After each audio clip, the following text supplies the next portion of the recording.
अब by default जब आप अपना पैनल ऑन करेंगे तो इस तरह से आपको इंटरफेस देखने को मिलेगा। आपके पास किसी भी ब्रांड का पैनल हो, जनरली बाय डिफ़ॉल्ट वो एंड्रॉयड मोड में होता है।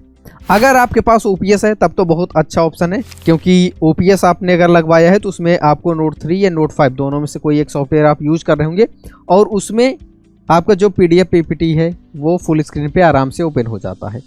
लेकिन बात करें एंड्रॉयड की तो इसमें भी ओपन हो जाता है। लेकिन समस्या क्या है वो समझने से पहले थोड़ा सा बैक में चलते हैं। बैक में चलने का मतलब ये है कि यहाँ पे हम आपको एक PDF दिखाते हैं। ये एक PDF है, लेकिन इस PDF को आप देखेंगे तो ये A4 रेशियो में है, जैसे आप जनरली जो भी PDF जानते हैं। तो PDF की अगर आप किसी से भी बात करेंगे वो लगभग इसी रेशियो में PDF बनाते हैं और इसी रेशियो में समझते हैं। तो ये बेहतर है। नॉर्मल जो भी आपके अदर काम हैं, डॉक्यूमेंट्स को चाहिए, उन सब के लिए ठीक है।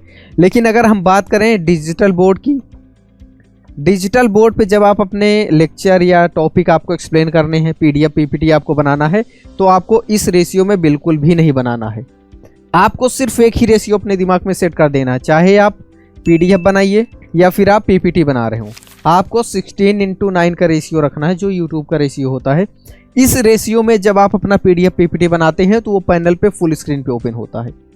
और जब इस रेशियो में बनाएंगे, एक स्लाइड में आप एक क्वेश्चन, एक टॉपिक एक्सप्लेन करेंगे, तो उस हिसाब से आप उसको डिजाइन करेंगे तो बेहतर लगेगा और वो फुल स्क्रीन पे आता है तो अच्छा भी लगता है।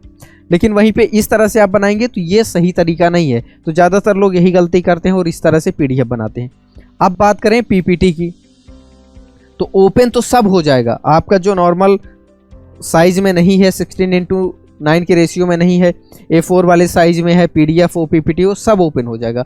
बट सही तरीका ये नहीं। पहले मैं आपको सही तरीका दिखाता हूँ क्या होता है। ये आप देख रहे हैं यहाँ पे हमें डबल क्लिक करना पड़ रहा है तब ये फुल स्क्रीन पे हो रहा है, और वैसे ये इस फॉर्मेट में है। अब मैं आपको एक दूसरा दिखाता हूँ जो कि A4 में नहीं है, ये 16:9 की रेशियो में। यहाँ पे आप देखिए ये स्लाइड बाय स्लाइड है। ये पहली स्लाइड हो गई, ये दूसरी स्लाइड हो गई, और इसी को जब यहाँ पे आप प्ले कर देते हैं तो अब आप देख पा रहे होंगे ये फर्स्ट पेज, ये आपका सेकंड पेज, ये आपका थर्ड पेज। तो इस तरह से आप देखते होंगे टीचर्स क्वेश्चन लिखते हैं, एक बार में क्वेश्चन है, सारे ऑप्शन है। अगर हमें यह तो क्वेश्चन टाइप का आपका PDF PPT हो गया। लेकिन वहीं पे अगर हम थ्योरी की बात करें, जहाँ पे हम कुछ टॉपिक एक्सप्लेन करना चाह रहे हैं, तो वहाँ पर भी हम इस रेशियो में बनाएंगे। और ये जो रेशियो है ये 16:9 का रेशियो है। तो इस तरह से हमें बनाना है। अब 16:9 के रेशियो में चाहे PDF बनाइए तो भी आपको ऐसे बनाना है, और PPT बनाइए तो भी आपको यही रेशियो रखना है।